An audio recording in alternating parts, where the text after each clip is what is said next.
Hey Gators and sports fans, get all your Gator talk, news, analysis, and opinions on the Pod Up with Matthews in the Morning podcast. Find us on your favorite podcast platform or watch us on Facebook Live between 8 a.m. and 9 a.m. every weekday. Pod Up, because we are Gator fans. So say it's great to be a Florida Gator. Good morning and welcome to a Tuesday edition of the program. It's Pod Up with Matthews in the morning from the Crime Prevention Security System Studios. Large enough to serve you, small enough to carry. It's Tuesday. You know what that means. That means Buddy Martin from the Buddy Martin Show. And then second portion of today's program, we'll have Gator wide receiver Trent Whittemore. But first, let's head on over to the Titan MRI hotline and say good morning to Buddy Martin. How we doing, buddy? I'm wearing black today, man. I'm wearing black. I'm really hurting for my Rays. They just gave it all up and played so great. Another fantastic baseball game. I mean, you got veteran broadcasters, John Smoltz, and raving about the quality of the plays made to baseball. They're calling it one of the great series ever. But unfortunately, they came up short again last night in the last inning. Just couldn't get there, and they're done. They're finished. But I want to thank them, man, for they've really provided me with a good year, good summer to sort of forget about other things. And they gave all they had and left it at Fenway and didn't work out this time. Yeah, buddy, were you surprised at the end of the game when they were facing Kiki Hernandez that they brought the infield in and didn't walk the bases loaded? Yeah, I think I would have done that. I would have walked and gone for the double play. But it wouldn't have mattered. It wouldn't have mattered because he hit a fly ball. But I was just surprised. And plus, they had like a shift on they had the infield brought in. Yeah. And then they if he just bunts one down towards first base, game's over. So that's what Smoltz kept talking about that bunt to the right side. It's over. They play on a tightrope like that. That's what they do. And They it's funny, Shane. I don't want to spend too much time talking baseball. Some people want to get on to LSU, but this is such an exciting bunch of guys, and they don't really have that many talented players. But the ones they got, they're really gamers, and they compete. And what they lack right now is one or two players being away from maybe being world champions. But this might never come again. This might be done and one down there. I mean, our players might be not signed again. But they need, remember the days when everybody had a stopper? You can't, Mariano Rivera's don't fall out off a back truck or Goose Gossage or whoever you want to name. They don't have that one guy coming out of the bullpen. They got a good group, young arms. They're managed well. They do a brilliant job of what they got. They had this year there was a record. They had a record for number of saves by different pitchers. Why? They have a bullpen by committee. And they do a fantastic job of rotating. But when it comes down to it, when you're playing in that damn bandbox, which I hate at Boston, which, is like playing video ball. I know it's got tradition. They love it and all that. But the balls are bouncing off the walls. You need a guy to come in and shut it down. The guy can come out and strike out the side, and they don't have that.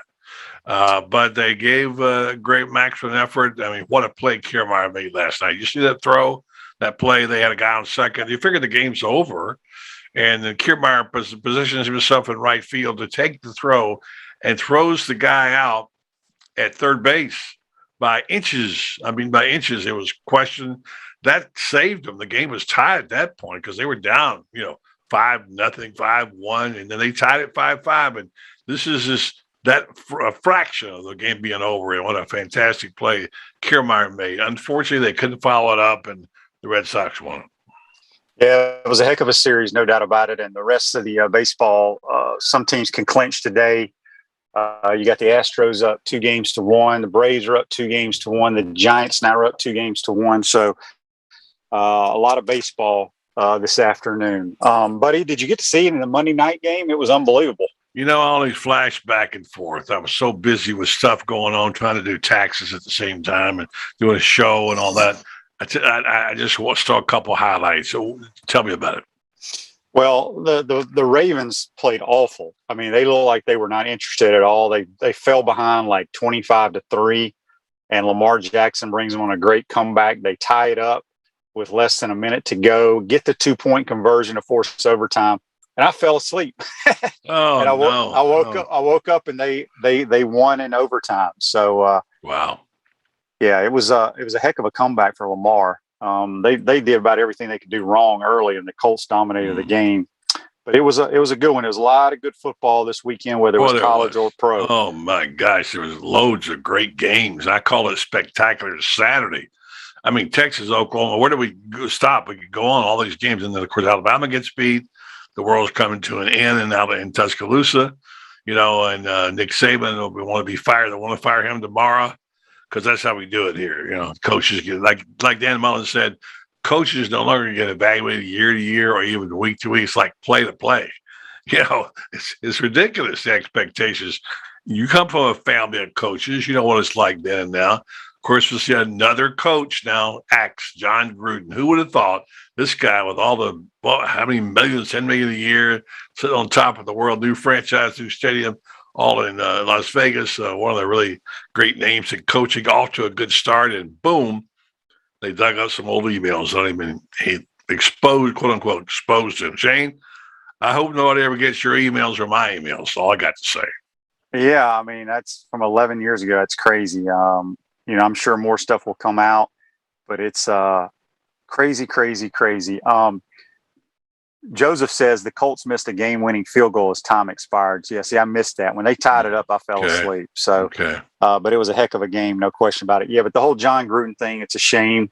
From 11 years ago, who would ever thought that would get him fired today? But I'm sure, like I said, it'll be a big story today and the rest of the year pretty much. But pretty bizarre, wouldn't you say, buddy? I'd say very bizarre. And I'll tell you, it's getting to the point. I get it. You can't do certain things. And look, I would hate to have somebody living in my back pocket, somebody looking at everything. How about living in my home, hearing what I've said over the years and done. And so would anybody else. I mean, anybody else, not just no matter what race you're in. The things that you say or do in the privacy you're on are no longer safe. I'm going to start checking my wife to make sure she's not wired. You never know what you say something, but it's to a point now where you just cannot do it. You can't say those things. And I don't really know him that well, Gruden. I know he's a likable guy. I know Ron Zook was friends with him. And I know that, he did a hell of a job for the Buccaneers getting them where they were. But I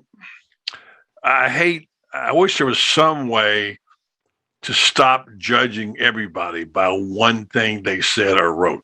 You know what I mean? There ought to be a way to judge a person as a person, the totality of the deeds.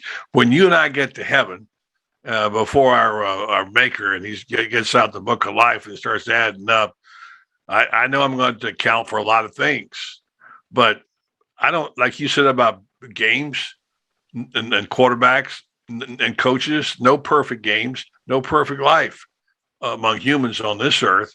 And we've all made huge mistakes in our life.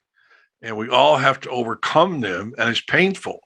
But we have a judgmental society sitting there now on social media, ready to pounce, do anything that you can think of, and you'll be hung, if not in effigy, in real life. And it's almost like it's changed people. Coaches aren't going to be open and talkative and tell you what's going on. It's bad enough as it is trying to communicate. And this is a profession. It's a high pressure deal for coaches. You know that. And then you stop and look at that and you think, okay, if I'm a coach, what do I do? I mean, like Paula says, they judge you play to play. I hope we don't lose original personalities in sports for fear of what you say might be taken the wrong way or might offend somebody. And I get the other side of it. I understand there are certain things you cannot do and say. And if you're acting that way, then you should be out of sports, out of football. But it bothers me. I just really hate it, and what I want to say today is, our lives are filled with expectations and we have dreams and hopes and whatever. How do we get to those expectations, and are they realistic? And now we're being held to the highest standard possible. And I just want to know, first of all, in terms of just football, who sets those expectations? Who are the ones who say you better do this or else? Is it them? Who's that? How did Coach Spurrier set his expectations, Shane? And then what did he tell you about the goals and what you're supposed to do? Because expectations today, if you don't live up to them, you're gone. Yep, there's no question about it. We got a couple of texts here on the Titan Tomorrow text line, buddy, I want to get to. And we're speaking with Buddy Martin on the Titan Tomorrow hotline. It says, good morning, guys. Buddy, are you buying into Kentucky's hype? I think they come down to earth this weekend. Thanks, Daryl. What do you think about that? Well, I think he's probably right to a degree, but I cannot deny it. I can't say. I've been one of the last ones to say they were going to, they're real. But they got 2 defensive linemen out this week. They've gotten some extraordinary play out of their young quarterback transfer. They're not on the same level. They're not an elite status. They're playing an elite team. Maybe the most elite team in the SEC. We'll see. We're going to find out that a couple of weeks. Is Georgia in a class by itself? I'm not really say that yet. I'm buying into what they've accomplished. I give them full credit. Mark Stoops deserves any and everything he gets. If USC was smart, they'd hire him out there. But in my opinion, Kentucky is not in an elite status. Therefore, I can't buy into them as beating Georgia. I think Georgia is just way too good, although there's some flaws for the Bulldogs too. So I guess am I buying in? Yes and no. Buying in is what they've done in the season to be 5-0. And of course, somebody's going to lose this weekend in Georgia, Georgia, Kentucky, but they're not an elite team. Yeah, I think they get hammered this week. Got a couple of Facebook Lives here brought to you by Meldon Law, the only official law firm partner of the Florida Gators. Nat says, if all our past sins were exposed to the world, we would all be in trouble. It's getting old. We've all said something at some point we wish we could take back. Ain't that the truth? It is. Excuse me, go ahead. No, go ahead. Go ahead, buddy. I was just going to say, you talk locker room a lot, and that's kind of where the sports you live by the rules of the locker room, right? You're going to tell me some really vicious things hadn't been said in the locker room? Yeah. My gosh, Shane, if we knew, I've been around coaches all my life, really good guys who've done some stupid things. I've seen them with my own eyes. I know what they've done and said. And I also been around a bunch of sports writers a bunch of ink-stained wretches who were all running their mouth off, but who are great people, And so I don't want to get judgmental here. I don't want to preach a sermon. I'm just saying, when is something real? When is it an accusation? When do you have to account for it? As far as I'm concerned, I don't have to account for anything until I get to meet my maker. Then I got to step up and account for everything. Yep. Buddy, we got another Facebook Live here, and this was a big topic, I believe, yesterday at Dan Mullen's presser. Mm-hmm. Bayshore says on Facebook Live, Shane, have you ever played with an Australian punter? Is the rugby style or punting more conducive to fake punts? He really doesn't do the rugby style, if I remember correctly. He just they drop the ball and kick these dead ball end over end punts, but he's very athletic, and so the fake punt that Mullen called against Vanderbilt kind of got the momentum and got us playing good football. It was kind of a dull, lazy, lackluster performance until that. But didn't he talk a lot about the Australian punter yesterday?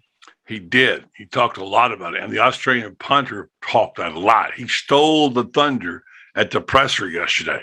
He was a delightful guy, Jeremy Crawshaw, talking about that. And I don't know anything about it. I just know that he's an athlete, apparently. And Mullen knew that. And they've been waiting for the right moment to get that overshift. They got it, and they called it. He comes from a little town called Penrith in Australia, and they've gone nuts for American college football. They don't even know about it over there. They have no idea. They know the NFL. They don't know about college football. And this guy's a wonderful story and a delightful person to talk to. And I don't know look, all I know is that you have the straight on and the spiral and what have you. And he has something called a 1-2-3 spiral, which I don't understand the technique, but he is an athlete. He says, here's the quote.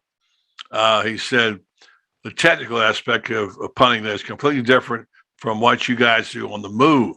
He said, the spiral is completely different. It's the pocket spiral. 1, 2, 3. Hit it nice and flat, about knee level. It's very different than what we do back home. Back home, we're more of an Aussie style, real low, just punch it to someone about 20 yards away from you, like a quarterback throws. That's what we do. So the spiral is very different. So I didn't know that. Yeah, it's very interesting because there's tons of Australian punters throughout the entire country now, and everybody's kind of going that route for some reason. Well, it's also that Pro Kick Australia that he talks about, the academy, which he ran. I won't go over the details, but it's in Melbourne, which is they select 30 guys out and they place them. He said, I didn't know if I was going to be in a D3 in Kansas or what till Florida came along. And now he says, they have 90,000 fans there for the game like that we do. We don't get that far, quote unquote, Super Bowl in Australia. So they know it's serious because they get the Swamp draws a big crowd and people over there get excited. And they fly the Gator flags on Saturday. That's awesome. All right, buddy. Big week. Gators travel to LSU. This is always a really interesting game. Crazy things happen. I think the Gators, we get a break playing at 11 o'clock local time, so the Cajuns won't be all hammered up and liquored up. So, and who knows what the crowd's going to be like? I mean, there's a lot of issues in Baton Rouge right now with them at 3-3. How do you see this game playing out? It's a bit of a mystery because I sure didn't see it coming last year. What happened? I don't think anybody did. Zachary Carter talked about it yesterday a little bit. His dad, grandfather went to LSU, and his mother is from Baton Rouge. So he's got to come up with 30 tickets somehow last Saturday. His whole crowd's going to be here. And I think it's going to be a competitive game. I'm not sure what. I know Florida gets back a couple of guys like Kyer, which is going to be big, I think, in the secondary. I'm a little bit afraid of LSU's quarterback based on what he did last year in the Swamp. Mullen talked about him being a guy who can place the ball and takes the heat and shuffles and scrambles and whatever. So I don't know what to expect, but I'm going to say I think if the Gators get their act together, which they should, and we get that better defensive look that we saw finally in the game after a really bad start. Mullen very unhappy about the way they were playing, even barked at Todd Grantham. If they can get the push they need, I think this guy's starting to bloom and blossom. And Dexter's one of them. We've seen that. I like the way Trey Dean's playing right now. And Kyrie Elam's presence will be there. So I expect Florida to play well. For whatever reason, they play pretty well out there. So, but it's a game, obviously, they have to win and get back to expectations. This was OW in the column. We started talking about what the record was going to be this year. And the W, and they've already got one L, which was sort of 50-50, so they can't afford to lose any more. And they got to get ready for the big one in 2 weeks. So, yeah, this is a big game. Yeah, it's a huge game. I mean, you still got a lot to play for, still mathematically alive. You got to go take care of business. Buddy, I want to get your thoughts. I was doing radio with Steve Russell yesterday. We had a couple of Alabama fans call, and they're all disgruntled with all their coordinators, their head coach. I mean, I think people forget Nick Saban's only had 2 undefeated seasons since he's been a head coach. Last year. Mm-hmm. Yeah, so, I mean, isn't it crazy? As dominating as Alabama's been, the fan base is just raising hell right now. Yeah, I heard one caller on, I think his name was Jerome, yesterday talking about it was the end of the world. Again, expectations. I mean, look, what do you expect Nick Saban to do? Win every game the rest of his life? I mean, he's only human. He's had a phenomenal run there. He is the greatest of all time. It hurts me to say that because I was a big Bear Bryant fan, but it's true. And what he had looked, not only that, Shane, think about this. Not only has he won, 7 national championships. He's won, but he's conducted himself above the fray. There's no John Gruden emails in his closet. You know what I mean? Don't you think he has to be circumspect? Everybody looking over every inch of his life. He's got to measure up to all these things and deny all these rumors and the critical judgment world we live in. So, I mean, look, I give it up for Nick Saban. Those people out there ought to kiss the ground he walks on and be grateful because he ain't coming back. When he's gone, it's a new day in Alabama. And I'm sorry, nobody is ever going to come close to what Nick Saban has done at Alabama. Do you think, because fans are so into it, and I know social media has a lot to do with the way fans react after wins and losses or how guys play. Yeah. Do you think, I personally think that it's gotten so bad due to the Alabama effect, meaning they win so much, everybody expects your team to do what they do. You know what I'm saying? Does that make any sense? It makes a lot of sense. It reminds you of something my pastor said one time a couple of years ago. And the fact is, the problem that they got in churches today is that everybody turns on the TV and here's this fantastic music that you're playing and all this hit records or Christian records, whatever. They go to church, they got a little choir and they can't measure up. There's no way they can be what they're seeing. Yeah, I think the expectations are totally unrealistic. And I think it's getting more so. In fact, I'm thinking about backing off a little bit on that because I'm guilty of it too. Whatever that each week you expect something fantastic to happen. But let's talk for a second about expectations. Who places them on a program and on a coach? Where does it come from? Well, it comes from your fans, but as a player and a coach, you set your goals at the beginning of the year. I mean, everybody's goal, obviously, the top goal is to win a national championship. Now, I mean, if you're sitting at TCU, that may be a goal, but realistically, are you going to be able to win a national title? I mean, so we always set goals. Win the championship, win the East, go to a New Year's Day bowl, win X amount of games. You got about 5 to 6 goals. In case something happens, you can still reach those goals. And I mean, remember, there's only one team that's going to reach that one ultimate goal in America. So, I think fans, obviously, you're a fan because you love that football team or whatever team it is. You want to win every game you play, but realistically, it ain't going to happen. All right, so the expectations are placed on, first of all, by the team, the players who set their goals, right? Mm-hmm. And then it goes next to who? From there, it goes to the players themselves and the coaches, and then their conversations with the media, right? SEC Media Day is all about that. And you have plans, you have expectations, you have dreams. You can't mix them up. You have to make sure you have a plan. And that's why coaches are so fanatical about going Saturday, game to game. Don't get ahead of yourself because plans and dreams are not the same things. They shouldn't be. But somehow they get out of whack. Vegas plays a part in it. We get our annual, how many are going to win? I was right on 9, stuck on 9.5. And I said, if I had to bet money, I guess I would go with 10. But that means they have to beat Kentucky. Well, they didn't beat Kentucky. So that's gone. Let's say pull off a miracle finish and beat Georgia, which I don't think will happen, but maybe it will. So plans, expectations, dreams are set by the players, the fans, Vegas, the coaches, and then, of course, based on results, what we see, what we think we know, which is where we get in trouble. We think we know better than Dan Mullen about who's ready to play and who's not. You and I have had this discussion, and you warned me about it a couple of times with Anthony Richardson, about he should be the starter. Based on what I saw last week, he should not be the starter. He's not ready, as you have said to me numerous times, he's not ready to run an offense and a team. Now, he may be soon, and his talent level is amazing. And I go back to this one thing I've used a million times. Steve DeBerg was the second oldest, I think, quarterback ever to play in the league. I knew Steve a little bit when I was in Denver when John Elway was traded for.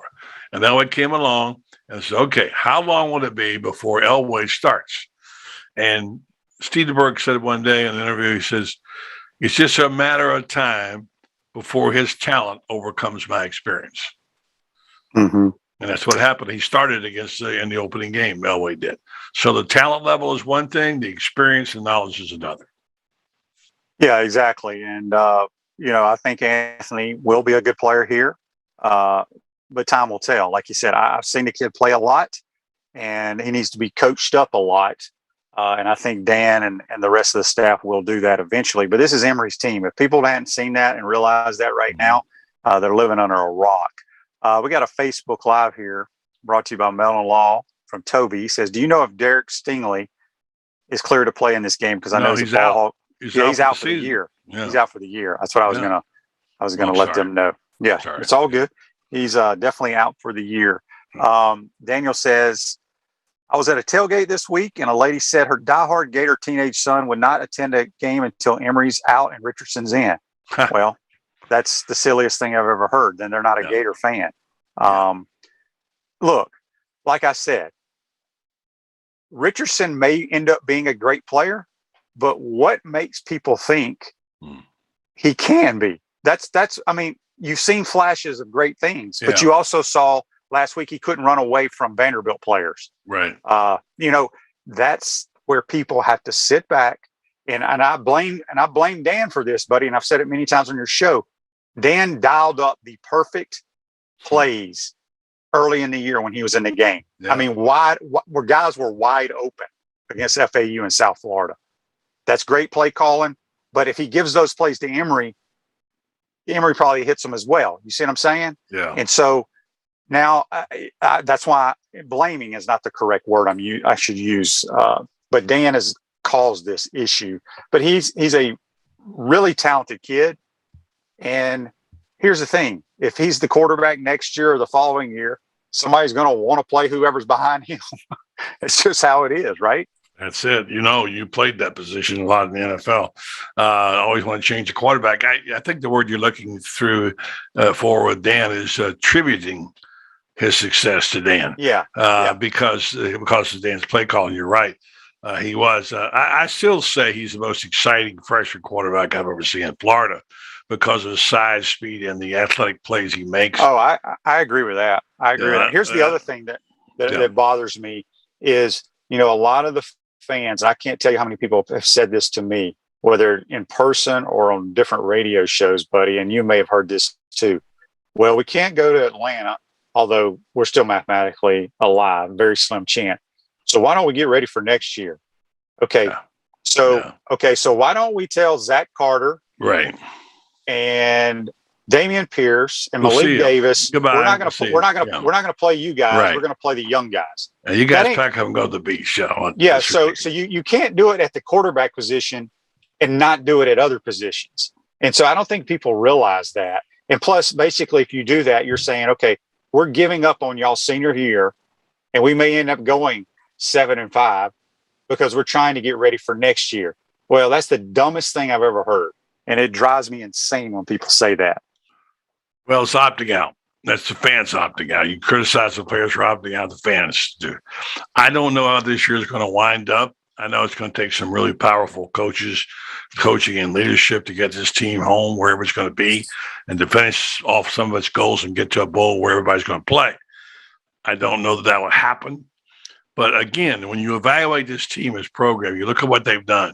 They've lost to two nationally ranked teams and very highly ranked in one case, but not too bad in the other. And they were really sort of on schedule. If they beat LSU and they're going to play Georgia, and that's kind of where we expect them to be. Now, I thought they would beat Kentucky, and I was wrong. But I would take Georgia over Kentucky any day of the weekend. Is that possible? That's one of those things that's a gray area. But I still am not convinced there's some holes in that Georgia offense, particularly a receiver. We don't know what the quarterback situation. There's a spot in the secondary that's a little weak. So Georgia is not dominant. They are elite, but they're not dominant yet. And that's where they hold out. This is where you get into that area. Being Georgia, is that expectation? Is that a plan or is that a dream? What is that? We'll see. I personally think they can beat Georgia. I don't know that they will, but I think they can. That's what Dan Mullen's got to find out about his football team starting this Saturday in Baton Rouge. Yeah, it's, when speaking of Georgia, I think right now if they were to play Alabama this week, they would handle Alabama. I just think their line of scrimmages would dominate Alabama. And they just look like a better football team to me right now. But there's still a lot of football left to be played. John says on Facebook Live, brought to you by Meldon Law, it's like the highly touted QB recruit we have coming in. He was just named most likely impact freshman of 2022. He has very talented QBs in front of him if he comes to game. That's if you go anywhere that's a decent football program, they're going to be good players in front of you. I mean, that's college football. I mean, think about all the great high school players. And I'm not talking about me and you, buddy. I'm talking about all our listeners that you have seen in your little communities that you're like, man, that dude is going to make a huge impact wherever he goes. He gets there and he's just a guy because everybody on that roster is pretty damn good. So it's a different world. Cliff says, I hate to say it, but we have some morons in our fan base. Don't consider them true. It's not just our fan base, Cliff. It's every fan base. Trust me. Right. Exactly. That's the thing is it's not just here, it's everywhere. I love Gator fans. I know they're passionate. They care. You want them to care. That's good. They didn't like the fact they thought Dan Mullen acted like he didn't care a couple of weeks ago. He did, but you can't follow him around. And follow him around all day, you'll see some emotion you don't like. But fans, God bless them. You know, you want that passion. And we're just lucky when you hear a guy like Crawshaw talking about what college football is now that he's discovered it and the people in Australia. This is an exciting place to be. I mean, if you like football, college football, saying at the highest level, and your team is competitive and has a chance here, what else could you want?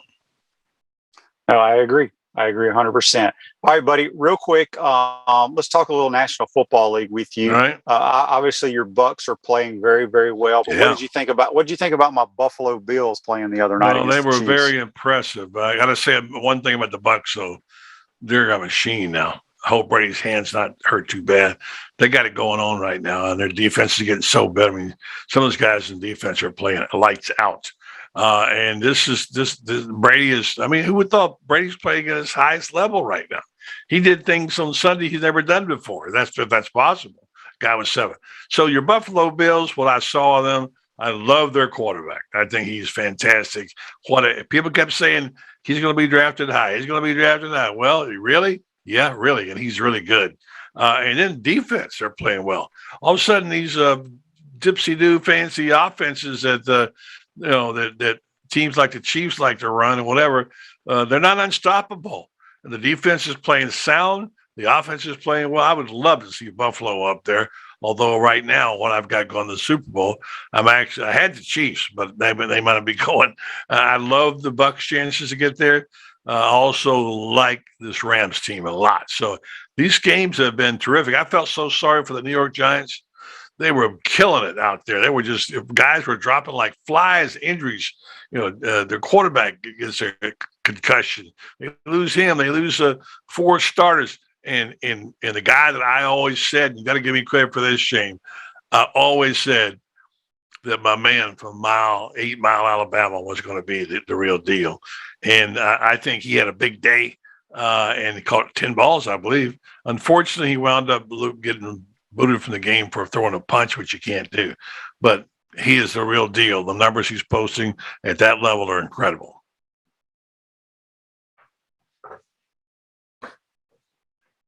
You there, Shane?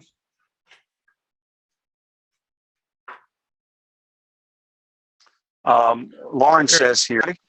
Yeah, I'm here. We lost you for a second. Go ahead. Yeah, I'm not sure what happened there. This says Lauren Meadows playing. Well, I lost it. I was on my reading it, and it just went away. So I can't read that. Can't read that Facebook Live. He'll send it to you. Okay, John says, did anyone see Derrick Henry invite Caleb Wagner to the Jags game? Very cool. Also, the Jags gave him some custom cleats for his record-breaking game. Yeah, I saw that. That was awesome. That's the kid that broke Derrick Henry's single-game rushing record, buddy. I don't know if you heard about that. He's from up in the Panhandle, Baker High School. A little bit. He ran for like 500 and something yards. Didn't see the video. I didn't see the video, but no. There's a lot of great ball, as you said, this weekend. And just to finish off on Kadarius Toney, how good is this guy going to be? I mean, he could be a Pro Bowler, but they might not have a guy to throw it to him. Daniels could be out for a while. So, and then I don't know. He did look good. That's the first time he actually played up to his potential. He's got to control his emotions because so much crap is talked between every play in the National Football League. You can't let it bother you. But somebody asked me this the other day, and I'm curious what you would do if you were to start a national NFL franchise and you could have one of these quarterbacks, who would you take? Now I'm talking about let's say you've all already seen what they can do. Would you take Brady, Aaron Rodgers, Mahomes, Josh Allen, or Justin Herbert? Well, the popular choice is Herbert. He's the guy everybody's jumping. I heard several coaches. I heard Jimmy Johnson say that's who he'd take right now. That's a tough one, depending on what offense. I mean, obviously Brady, but I mean, you talk about starting one from scratch. Well, Brady's done. You either take one of the young quarterbacks. Not hearing him right now, Evan. I'm saying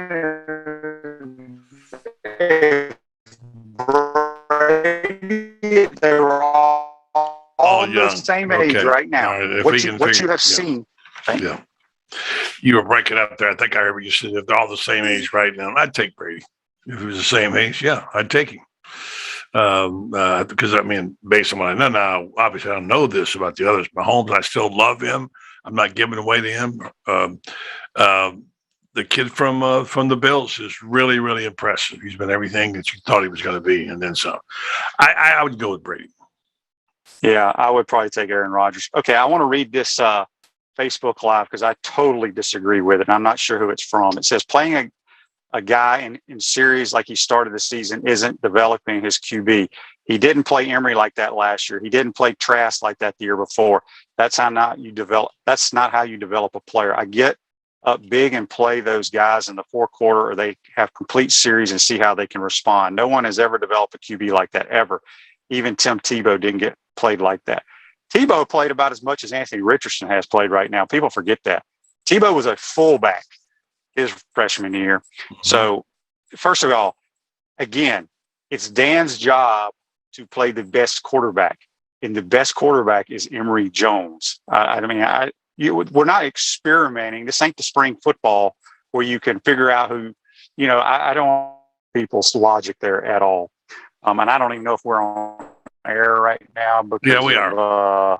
Computer issues. Okay. What do you think about that, buddy? Before we let you go. Yeah, we're having you breaking up a little, but I heard most of it. I think you said how you play a quarterback. Is that what you're talking about? This guy was saying that Dan is not developing Anthony Richardson the way he's handling. Okay. What I want to say about that is this. I'm going to give Mullen credit for this. What do you want Richardson to do? Go out and put up 5 touchdown passes against LSU? What I want to see is a couple of spectacular plays in the Georgia game. That's the perfect time. Dan Mullen is very good at that. He'll spring a guy on you haven't seen before in a big game. If he could come out and make a couple of big plays against Georgia, that gives you a chance to win against the Bulldogs. That's what this whole thing is about for 3 weeks. Beat the Georgia Bulldogs. To me, Anthony Richardson's time is going to come soon. It might come in Jacksonville. Yeah, and it might, but I don't know what people think he's going to do against Georgia. I don't know. I mean, I think people. Well, that's the exciting part. That's the exciting part. But people have to. Well, my point is, people cannot equate what he did on a few plays against South Florida and FAU. That he's going to do it in the Southeastern Conference. Yeah, give me a call back on that about how to develop quarterbacks. I think the guy knows how to do it pretty well. We don't need somebody telling Dan Mullen how to develop quarterbacks, okay? So that track record, that ship has sailed. He's the guy. He knows how to do it. I don't agree with some of the choices. I sometimes flummox when I see the way what quarterback he puts it. He's got a plan for it. I would trust my coach and say somewhere, some way, as I wrote over the weekend, the guy who's got the big game, meaning Anthony Richardson, is going to come up with a big play in a big game. It might be against the Bulldogs. It could. And then Scott, before we let you go here, Scott says it seems like all the talk coming out of Gator camp during the offseason was how Anthony Richardson looked better than Emory Jones. I find that interesting. Right. I was at practices. I don't know where that came from. I mean, there were flashes of both of them. I mean, here's the thing. I don't know how you can tell when running quarterbacks have good practices. Because they don't get hits, and just because you complete a couple of deep balls here or there, that's why you don't want fans at practice, because I've said it many times, buddy, you and I could be the starter, you could be the backup. I go through 7-on-7, I go through my reads. I throw nothing but check downs the whole practice, because maybe that's what we're working on. Or maybe, depending on these coverages, the coach wants to see, will he check it down? Okay. You come in and all you're doing is launching the ball deep. Well, what are the fans going to report? Man, that Buddy Martin was really throwing that ball well down the field. Well, we don't know what the scenarios were in practice. Do you see what I'm saying? Yeah, but I trust the people who were there, who, like you and like Lee McGriff and others, who saw something in Kyle Trask. Right. But my point is, just because you hear something, but I'm saying when you have running quarterbacks, this is different. Take Kyle Trask out of the mix. That's a good point. Yeah, they're running the football majority of the practice, and they're not getting hit. So how do you know who's looking good? How do you know who's looking good? That's a very good point. Yes, you're right. All right, buddy. We kept you long enough. Who's on your show tonight? Well, it would be it's the double trouble, except this time it's going to be different people.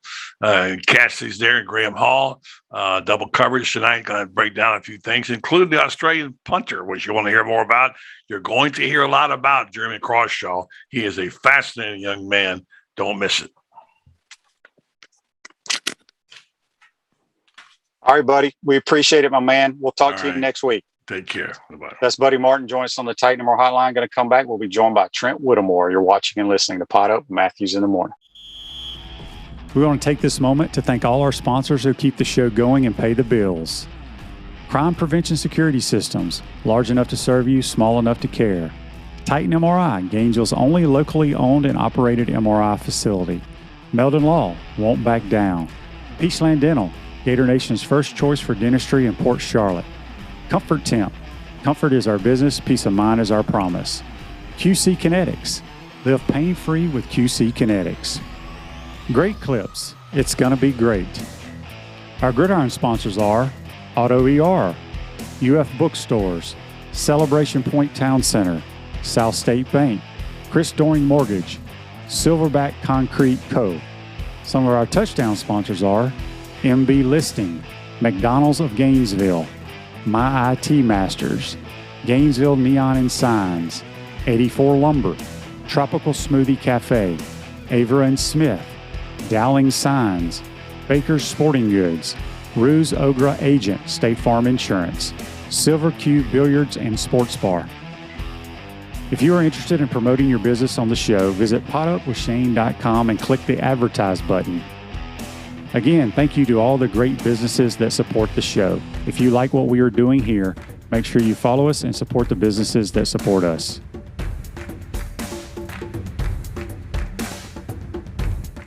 Are you tired of being sidelined by nagging pain? Hi, I'm Emmitt Smith, Hall of Famer and Dance with the Stars champion. Happy to tell you about QC Kinetics and their biologic therapies for treating pain without drugs or surgery. Are you suffering from chronic pain in your hips, knees, shoulder, or lower back? Are you tired of living with arthritis pain? QC Kinetics offers natural pain treatment that can repair and restore damaged tissue in your joints. Listen, I know pain, and I've seen firsthand how powerful biologic therapies can be. Patients at QC Kinetics rave about their result because they're getting their lives back. They're getting moving again. These exciting regenerative treatments used to be available only to pro athletes like Emmitt. Now they're available to anyone thanks to QC Kinetics. Call today for your free consultation. Get long-lasting results from my friends at QC Kinetics. Call QC Kinetics 352-400-4550. In North Central Florida, call 352-400-4550. QC Kinetics 352-400-4550. Visor's Tailgate and Rooftop Bar, located on top of Spurrier's Gridiron Grill in Celebration Point, is now open Thursday through Saturday. Visor's covered open-air bar is the perfect place to gather after work or meet up with friends. You'll love the handcrafted cocktails and elevated shareables available every Thursday through Saturday. Visor's Tailgate and Rooftop Bar is perfect for fans of great food, great drinks, and great weather. Visor's not required. High spirits are highly encouraged. Visit spurriers.com/visors. Welcome back to the Crime Prevention Security System Studios, large enough to serve you, small enough to care. Celebration Point's where the Gators go to celebrate with premium brands like Nike, Prime and Pearl, Regal Cinemas, Medici, Dave & Buster, Skechers, and the HBC's new restaurant, Spurrier's Gridiron Grill. Make your reservations today at spurriers.com and now open Thursday through Saturday. Visor's Tailgate and Rooftop Bar. We'll see you at Celebration Point where the Gators go to celebrate. We're now going to go to the Titan MRI Hotline. We're joined by a Florida Gator wide receiver, Trent Whittemore. Good morning, Trent. How are you? Good morning, Coach. I'm good. How about yourself? Good. You been to Coach Spurrier's restaurant yet? Actually, I have. We hosted some official visits there over the summer. So. Yeah, that's right. I'm trying to remember during the summer if it was like in full force. Did they have everything up, all the memorabilia? They had a decent amount of it. I don't think the whole thing was fully completed yet, though. But they had a special room for us to go into that was pretty nice. So it was fun. All right, Trent. So come off a big win over Vanderbilt. Obviously, you catch a touchdown pass, catch 3 balls for 41 yards, ran a little corner route. Emory rolled left, and, man, you made a great catch. You made a perfect throw. Tell us about that play. Yeah, it was a corner down there in the red zone area, like you said. I heard Emory check the protection, which meant he was going to roll my way and probably throw it to me. So from the snap, I knew it was probably coming to me, and he put it in just the right place, and luckily I was able to hold on to it. So if I remember, it was 3 receivers to the left, right? You were the number 3 receiver, the most inside guy. So we call it trips. So we have 3 receivers to one side, like right there.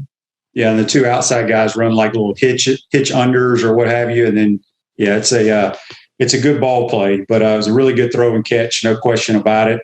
I would say we didn't play great the first half, and if people watched the telecast or heard Coach Mullen talking to the commentators on the Gator Radio Network before half, he was not a happy camper. What was it like in that locker room? Yeah, he definitely came in there fired up. Like you said, we were up 21-0, but we definitely hadn't played our best ball. So he was fired up, just trying to get us to execute at a high level and just come out and really, put them to sleep, so to say. Just be more decisive and just, I think at times this year we've just kind of, had a nice drive and then, stuttered a little bit and just not able to string together as many good drives as we should, but we were able to do that in the third quarter. So that was good to see. Yeah, talk about Naquan Wright a little bit. I want to say he came in the same class as you came in, right? You did. We actually both redshirted together, and then we've played the past 2 years. Yeah, I mean, he is a shifty little guy between the tackles and made some great plays the other day. I know I'm not going to put you on the spot here, but to me, he's kind of the complete back. I feel like he's a guy like, people want to say like a third down back. He can run between the tackles. He can make people miss on the outside. He catches the ball well. Just talk a little bit about what kind of player you think he is. Yeah, Naquan's a tremendous player. Like you said, he's really gifted as a runner. He can go in between the tackles. He can get outside. He's got the speed to break away, and then he can even get in the slot as well. I don't know if you remember play versus Kentucky. He runs a slant over the middle and then keeps running, makes a great catch.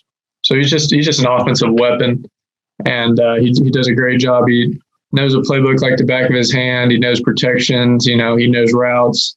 He carries the ball. He just does it all for us, and he does it all really well. So he's a great player. I've heard he's a very smart football player and knows the protections, and that is crucial in any college offense.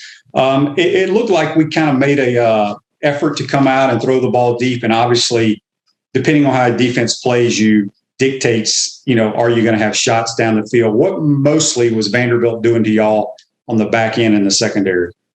Yeah, I think the biggest thing we saw is that their safeties would match some routes down the field that were vertical. So we were able to take some outside shots, to Copeland, or I know there were several other guys that we took shots to, as well as them kind of just standing flat-footed on third down, which they did a couple of times when we ran right by them from the inside as well. So we just noticed that they were either going to be caught flat-footed or in coverages that favored us down the field, and we were able to take advantage of it.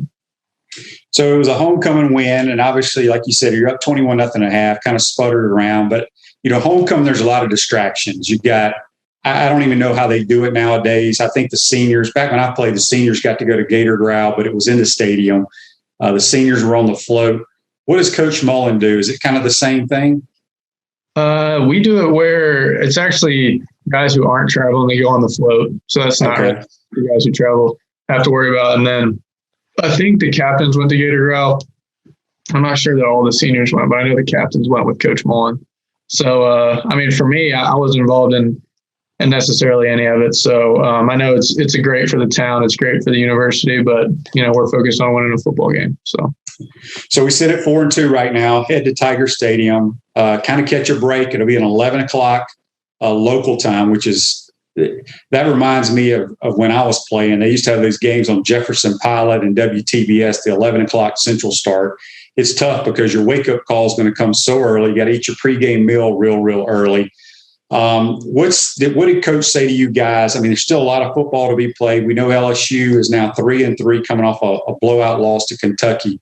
What's the mindset of the football team getting ready to go into another hostile environment? Yeah, I think it's just another week, another opportunity to go on the road, something that, we struggled with 2 weeks ago. And we want to, just prove to ourselves that we're going to get it right this time. We're going to come out and play great ball. And that's what we're focused on doing. And I know LSU's, had a couple of losses here of late, but they're, a great team, really talented. We saw that last year. So we're just going to be locked in and ready to go get a win. A few years ago, your true freshman year, did you travel to LSU? I did. Yeah. I was there. Okay. So you've been there. Yeah. It's quite a stadium. It's maybe my favorite road venue in all of the SEC. It's awesome, especially at night. Trent, last thing for you. I don't know how much you've watched of LSU. We know they've been struggling. I believe their so-called stud DB is out. You think we come out slinging it against these guys? As a receiver, I sure hope so. I'm not completely sure yet, but I would anticipate Coach Mullen will have a great plan, and we'll be probably pretty well balanced as we usually are and try to be. So we'll be ready to go. And, yeah, it'll be an early start, but we'll wake up and get after them. So we're ready. Before we let you go, I got a text here on the Titan War text line from George. George wants to know, Trent, do you think or have y'all addressed maybe using a different snap count on this road trip? We'll fix whatever was ailing us at the Kentucky game, and I'm sure snap count won't be an issue this week. Yeah, let's hope not. Well, Trent, we appreciate it. Congratulations on another touchdown. How many you got now? Well, for the year, that's just my first receiving. No, I'm talking about in your career.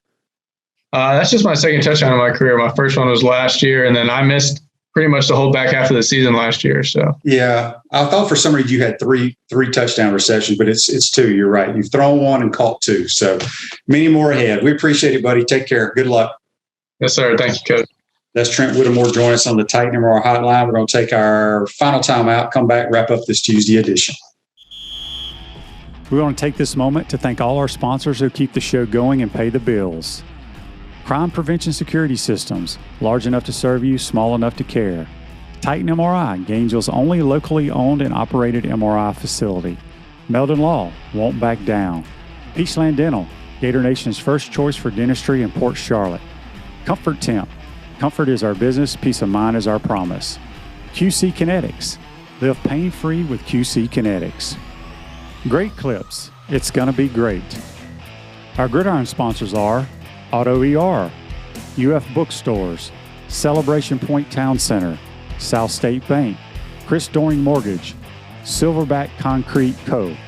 Some of our touchdown sponsors are Campus USA Credit Union, Adams Rib Company, Doreen Wiebe Realtor, Caldwell Banker, MM Parish, Gator Dominoes, Celebrate Primary Care, Gator Bait Media, Rap Spot, Okito America, Gators Dockside, Style Cuts, Big Mills Cheesesteaks.